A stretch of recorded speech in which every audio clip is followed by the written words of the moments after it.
Assalamualaikum warahmatullahi wabarakatuh. Selamat pagi anak-anak ibu semua kelas 4B yang soleh dan solehah. Apa kabarnya hari ini? Hari ini kita akan mulai belajar tema 1, subtema 1, pembelajaran 1 dan pembelajaran 2. Mudah-mudahan apa yang kita pelajari ini bermanfaat untuk kita semua. Dan semoga kalian bisa belajar dalam keadaan yang konsentrasi dan tetap semangat ya nak ya.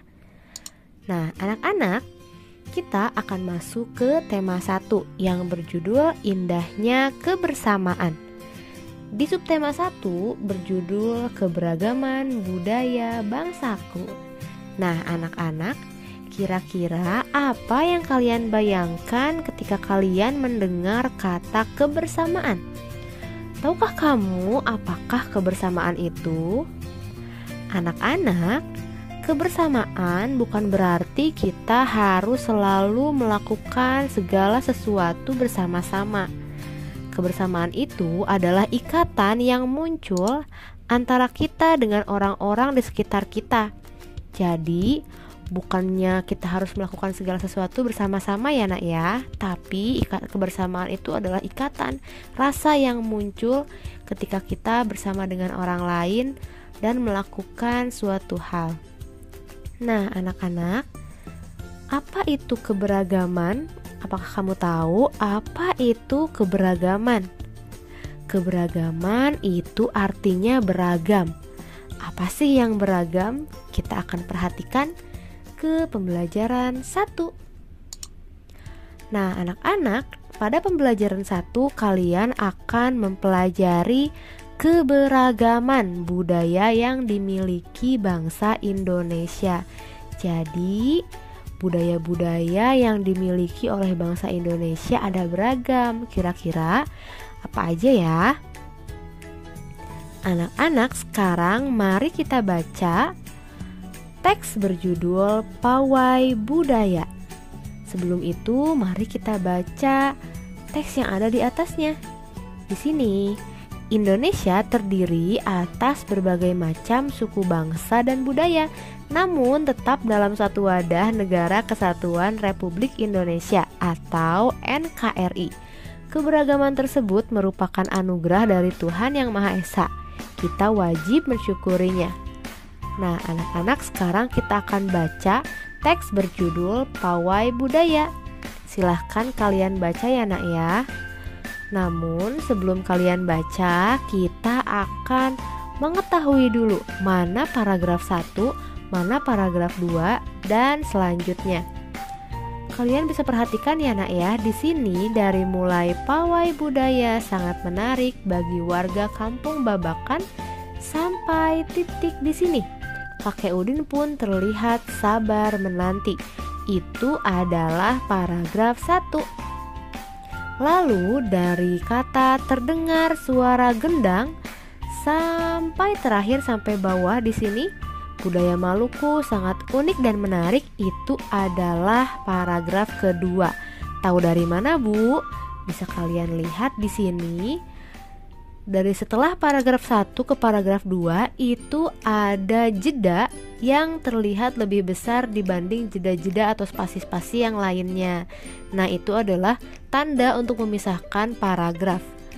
Nah, anak-anak, kita lanjutkan. Di sini ada paragraf 3 yang dimulai dengan kata budaya.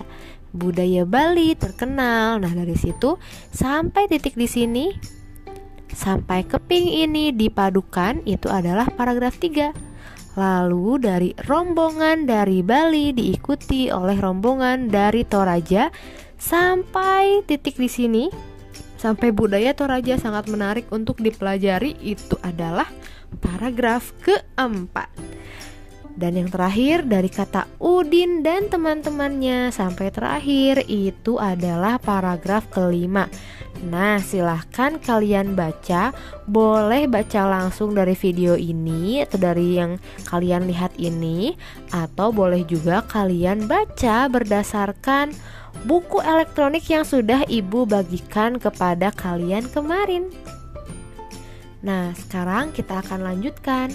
Yuk kita perhatikan apa yang dibicarakan pada paragraf pertama atau pada paragraf ke-1. Kira-kira apa sih yang dibicarakan? Namun sebelum itu kita baca dulu. Setiap bacaan biasanya terdiri atas beberapa paragraf. Setiap paragraf memiliki gagasan pokok yang didukung oleh gagasan pendukung.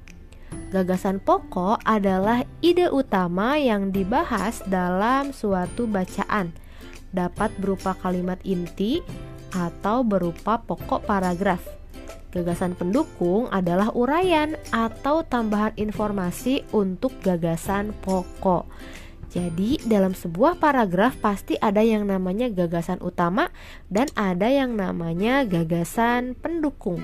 Gagasan utama atau gagasan pokok itu biasanya adalah hal utama yang dibicarakan dalam sebuah paragraf.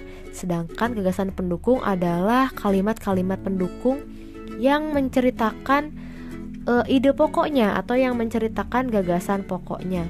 Contohnya kita akan melihat di paragraf 1. Dari sini, pawai budaya sangat menarik bagi warga kampung Babakan sampai kakek Udin pun terlihat sabar menanti. Itu adalah paragraf 1.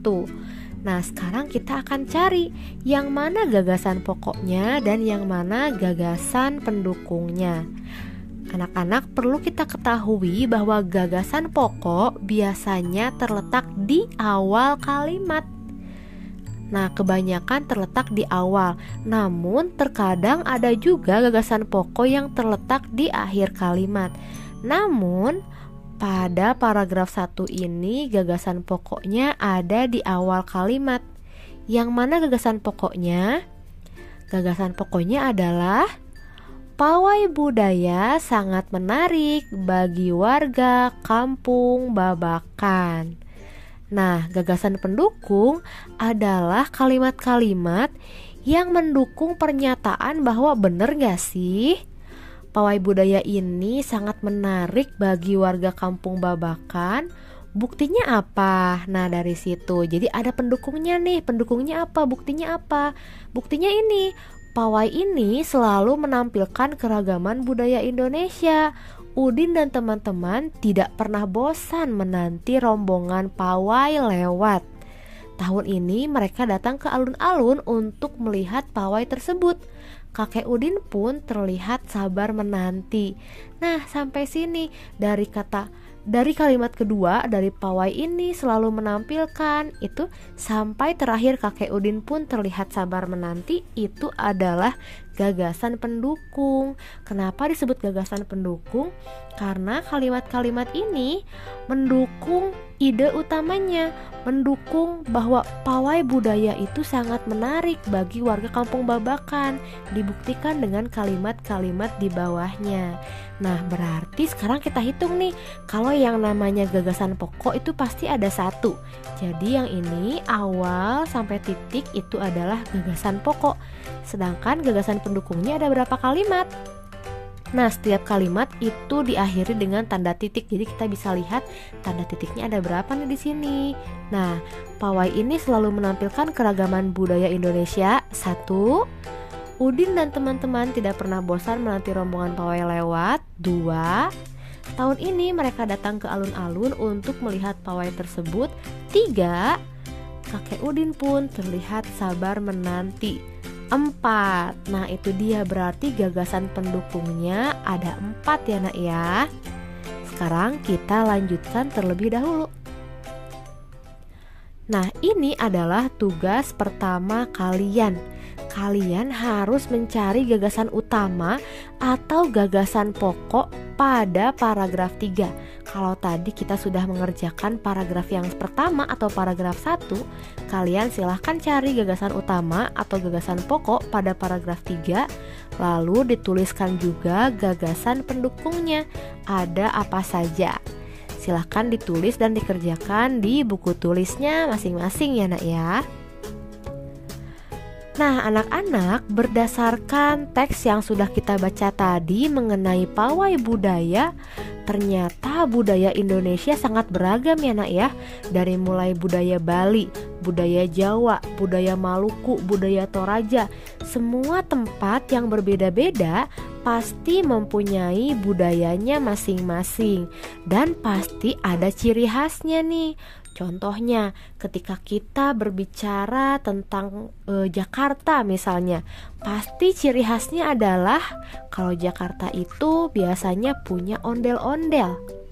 Kalau misalkan kita berbicara wilayah Sumatera Barat atau wilayah Padang, biasanya ciri khasnya adalah rendang. Seperti itu ya nak ya. Jadi setiap wilayah atau setiap tempat pasti punya ciri khasnya masing-masing.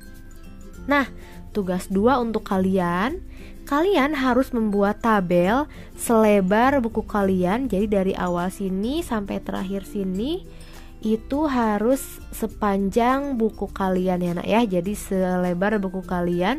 Lalu ke bawahnya kalian menuliskan 10 nama daerah beserta ciri khas dan alat musiknya. Contohnya nih, kalau misalkan dari daerah Jawa Barat, ciri khasnya apa? Lalu alat musiknya apa? Silahkan kalian buat 10 daerah, bebas mau daerah mana saja. Silahkan cari, kalian boleh mencari dari Google, dari buku, atau dari sumber manapun itu. Itu adalah tugas yang kedua. Kita akan lanjutkan pembelajaran kita. Nah, anak-anak, tadi kita sudah mengetahui nih bahwa di Indonesia itu banyak sekali keberagaman. Ada keberagaman suku bangsa, ada keberagaman alat musik, keberagaman tarian daerah, keberagaman makanan khas, keberagaman budaya juga, keberagaman agama. Nah, kita kira-kira sikap apa sih yang harus kita miliki dalam keberagaman? Nah, anak-anak, keberagaman itu pasti ada di sekitar kita. Contohnya, dalam keluarga kita sendiri. Apakah kita dengan orang tua dan dengan adik kita atau dengan kakak kita semuanya sama? Tentu berbeda-beda ya nak ya. Dan itu pun adalah salah satu jenis keberagaman. Lalu sikap apa yang harus kita miliki dalam keberagaman? Yaitu sikap menghargai. Jadi ketika ada keberagaman di antara kita harus kita hargai. Contohnya nih di sini ada sikap menghargai keberagaman. Yang pertama, bermain dengan teman yang berlainan agama. Jadi walaupun ada teman yang agamanya berbeda dengan kita, tidak apa-apa untuk bermain bersama. Lalu menjaga kerukunan antar teman. Nah, kita harus menjaga kerukunan ya nak ya, baik di antara teman kita, di antara saudara, atau di antara tetangga. Lalu yang ketiga, menghargai kepercayaan orang lain. Misalkan ketika kita dipercaya oleh teman kita untuk melakukan sesuatu, maka kita harus menjaga kepercayaan mereka. Contohnya kalau kita berjanji mau ketemu misalkan ya. Nah, kita harus menepati janji kita. Lalu yang terakhir keempat ini adalah menghargai perbedaan pendapat. Jadi kalau misalkan kita sedang bermain bersama teman-teman, lalu teman kita berbicara A, tapi menurut kita yang betulnya adalah B. Kita harus menghargai perbedaan pendapat di antara kita dan teman kita.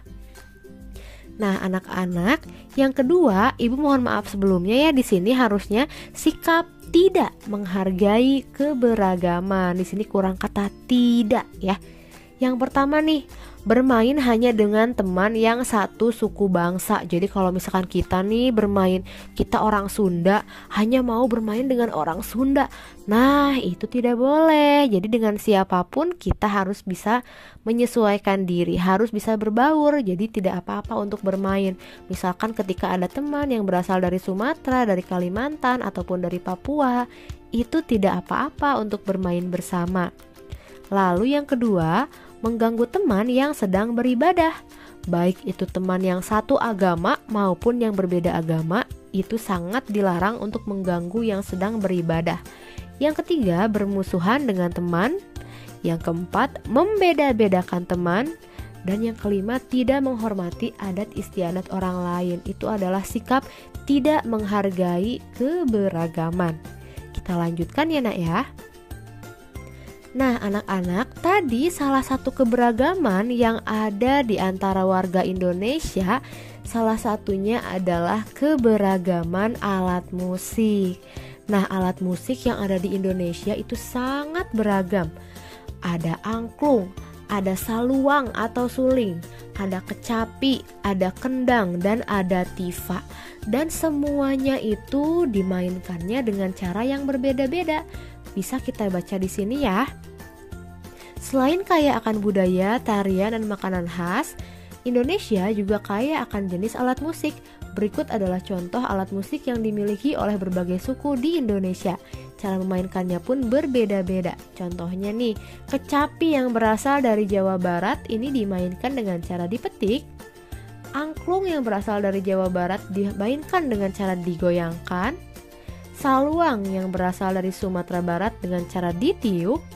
Lalu kendang yang berasal dari Jawa Barat dan tifa dari Papua dimainkan dengan cara dipukul. Nah, setelah kita amati gambar alat musik di samping, kalau kita memainkan alat musik ini dengan cara yang benar, maka semua alat musik ini akan menghasilkan bunyi. Dan perlu kalian ketahui, di sini sama ibu sudah ditebalkan bahwa semua hal yang menghasilkan bunyi disebut sumber bunyi. Kalau misalkan kita berbicara kan ada bunyinya, berarti kita pun adalah sumber bunyi. Kalau burung bisa berkicau, berarti burung pun adalah sumber bunyi. Nah, sekarang kita amati benda-benda di sekitar kita. Kira-kira benda apa saja yang dapat menghasilkan bunyi? Kalau mungkin kalian punya ember sama kalian dipukul-pukul, itu juga menghasilkan bunyi. Meja sama kalian dipukul-pukul pun itu juga menghasilkan bunyi. Dan anak-anak tidak lupa bahwa Tuhan Yang Maha Esa menganugerahkan kita indera pendengar atau telinga. Dan melalui indera ini kita dapat mendengar dan menikmati hasil karya seni budaya yang beragam. Nah sekarang kita akan lanjutkan lagi ya nak ya. Nah tadi berbicara tentang bunyi, bahwa semua hal yang menghasilkan bunyi disebut sumber bunyi. Lalu bagaimana caranya untuk menghasilkan bunyi yang lebih keras atau lebih pelan? Nah anak-anak, pada dasarnya segala macam bentuk bunyi itu berasal dari benda yang bergetar. Getaran dari suatu benda akan mengakibatkan udara di sekitarnya bergetar, dan getaran tersebut menimbulkan gelombang bunyi di udara. Benda-benda yang bergetar dan menghasilkan bunyi disebut sumber bunyi. Jadi, kenapa sih benda-benda itu bisa menghasilkan bunyi? Karena benda-benda tersebut bergetar. Contohnya, angklung ketika digoyangkan, maka di dalamnya akan ada bagian yang bergetar sehingga menghasilkan bunyi. Kalau seruling atau suling atau seluang tadi, ketika ditiup akan ada bagian di dalamnya yang bergetar sehingga menghasilkan bunyi. Lalu kendang akan ada yang ketika kita pukul maka kulit gendang tersebut akan bergetar sehingga menghasilkan bunyi. Sama halnya dengan kita seperti manusia. Ketika kita berbicara, maka pita suara yang ada di tenggorokan kita itu akan bergetar sehingga menghasilkan bunyi. Jadi pada dasarnya bunyi itu dihasilkan oleh getaran. Dan anak-anak, bunyi dapat merambat melalui benda padat, cair, dan gas. Akan tetapi bunyi tidak dapat merambat pada ruang hampa. Nah, contohnya nih, bunyi dapat merambat melalui benda padat. Ketika misalkan rumah kita temboknya berdekatan dengan rumah tetangga, terkadang kita bisa mendengar suara tetangga kita di sebelah sedang ngobrol walaupun tidak jelas. Nah, itu adalah contoh bahwa bunyi bisa merambat melalui benda padat karena tembok itu adalah benda padat. Lalu bunyi dapat merambat melalui benda cair. Contohnya, ketika kita sedang berenang, terkadang kita bisa mendengar suara orang-orang yang mengobrol di atas sana yang tidak sedang berenang. Berarti bunyi pun dapat merambat melalui gas cair atau benda cair. Dan bunyi dapat merambat melalui gas. Udara yang ada di sekitar kita itu adalah gas, termasuk gas. Nah, jadi bunyi pun dapat merambat melalui udara. Akan tetapi bunyi tidak dapat merambat pada ruang hampa. Ruang hampa itu apa sih? Ruang hampa adalah ruang yang tidak ada udara. Contohnya di ruang angkasa atau di luar angkasa. Itu tidak akan ada bunyi yang terdengar. Jadi ketika kita berbicara, kita tidak bisa berbicara secara langsung. Harus menggunakan sebuah alat, mungkin ya, kalau astronot pasti punya alat khususnya. Nah, anak-anak, dari semua yang kita pelajari di awal pembelajaran 1 tadi, kita bisa mempelajari bahwa menghargai perbedaan akan memperkuat persatuan dan kesatuan. Semua orang harus hidup rukun meskipun memiliki perbedaan. Jadi perbedaan itu bukan masalah ya nak ya. Yang penting ketika kita rukun, maka perbedaan tersebut bisa kita atasi. Nah, anak-anak, sekarang kita akan masuk ke pembelajaran 2. Di sini kita masih belajar tentang keberagaman budaya yang dimiliki bangsa Indonesia.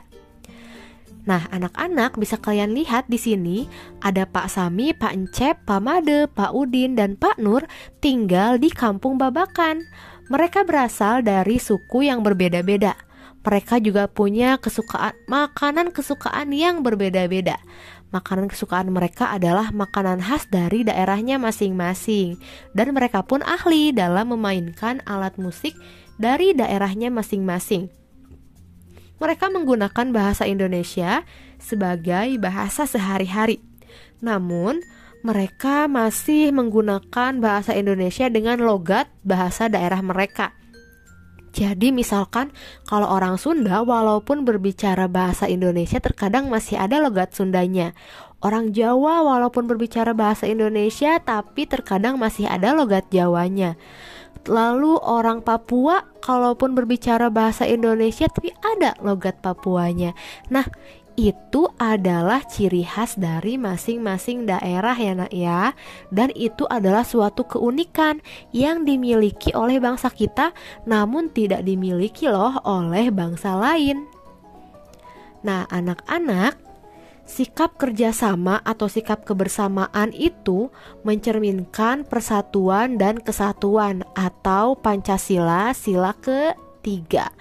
Nah, selain itu, untuk mencerminkan sila ketiga bisa juga dilakukan dengan cara bergotong royong. Dan bergotong royong ini adalah salah satu kegiatan yang mencerminkan sikap kebersamaan. Nah, sekarang untuk tugas terakhir atau tugas ketiga, silahkan kalian baca teks berjudul Siap Menghadapi Musim Hujan. Boleh kalian baca langsung di video ini atau di buku elektronik yang sudah Ibu bagikan kemarin di halaman 29. Nah, setelah itu kalian kerjakan tugasnya, yaitu mengisi kotak yang ada di halaman 30. Silahkan kalian tulis pertanyaan dengan jawabannya di buku tulis kalian masing-masing. Nah, hari ini berarti ada 3 tugas ya nak ya. Nah, anak-anak, kesimpulan dari pembelajaran hari ini bahwa Indonesia memiliki keberagaman suku, bangsa, sosial, dan budaya. Keberagaman di Indonesia terikat oleh rasa persatuan dan kesatuan. Jadi walaupun kita beragam suku bangsanya, tapi tetap kita adalah bangsa Indonesia yang memiliki rasa persatuan dan kesatuan. Nah, sekarang kita jawab nih pertanyaan di bawah sini. Tidak perlu kalian tulis ya, namun kita jawab bersama-sama sekarang. Apakah keberagaman yang dimiliki teman sekelasmu, kira-kira keberagaman apa saja ya yang dimiliki teman sekelas? Pasti keberagaman daerah asal. Karena yang namanya di kelas itu tidak hanya kita saja. Bisa saja dari kita ada orang Sunda, atau ada orang Jawa, orang Sumatera, orang Kalimantan. Seperti itu. Jadi keberagamannya banyak sekali. Atau bahkan ada juga mungkin yang keberagaman agama di sebuah kelas, misalkan ada yang beragama Islam, beragama Buddha, Hindu, dan lain-lain. Lalu yang kedua, apakah ciri fisik teman sekelasmu sama? Ciri fisik itu contohnya warna kulit, bentuk rambut, apakah lurus atau keriting, seperti itu. Apakah semuanya sama? Tentu tidak, semuanya berbeda-beda, beragam. Ada yang rambutnya panjang, ada yang rambutnya pendek, ada yang keriting, ada yang lurus, seperti itu. Dan semua berbeda-beda. Yang ketiga, mengapa meskipun kalian berbeda, kalian tetap bekerja sama? Kenapa sih walaupun berbeda-beda? Misalkan dengan sahabat, padahal kita dengan sahabat kita berbeda, daerahnya berbeda, agamanya juga mungkin berbeda, ciri fisiknya juga berbeda. Tapi kenapa kita bisa tetap bekerja sama? Karena kita memiliki rasa kebersamaan dan rasa persatuan. Jadi tidak masalah walaupun ada perbedaan, kita tetap bisa bekerja sama. Nah, yang keempat, apakah jenis ide kalian sama? Contohnya ketika kita mau makan, mungkin kita dengan kakaknya ingin makan daging, tapi kita ingin makan sayuran. Pasti setiap ide dari setiap orang itu berbeda-beda. Jadi walaupun kita adik kakak, walaupun kita kembar sekalipun, tapi yang namanya ide itu pasti berbeda-beda. Lalu yang kelima, apakah cara kalian menyampaikan pendapat sama? Tentu tidak ya nak ya. Ada orang yang kalau menyampaikan pendapat itu bisa langsung berbicara. Ada juga yang harus lewat surat mungkin. Ada juga yang curhat mungkin di media sosial. Nah, itu adalah perbedaan yang ada di sekitar kita. Dan yang terakhir, apakah keberagaman tersebut membawa manfaat bagi kalian? Tentu saja membawa manfaat, karena dengan adanya keberagaman kita bisa meningkatkan sikap kebersamaan kita. Kita bisa mempelajari budaya bangsa yang lain. Kita bisa bisa meningkatkan rasa kerukunan kita dengan orang lain. Dan di sini setiap orang pasti berbeda dengan orang lain, baik itu warna kulit, cara pandang, dan ide. Keberagaman yang ada adalah ciptaan Tuhan. Kita semua harus menghargai keberagaman yang ada. Keberagaman tersebut akan memperkaya kita. Bayangkan kalau semua hal yang ada di muka bumi ini sama, dari mulai budayanya sama, jenis rambutnya sama, mukanya sama, pasti kita akan sulit membedakan antara satu orang dengan orang yang lainnya. Nah itu ya nak ya, pembelajaran untuk hari ini adalah pembelajaran 1 dan pembelajaran 2. Tadi ada tugas 1, tugas 2, tugas 3. Semoga kalian bisa mengerjakannya dengan baik dan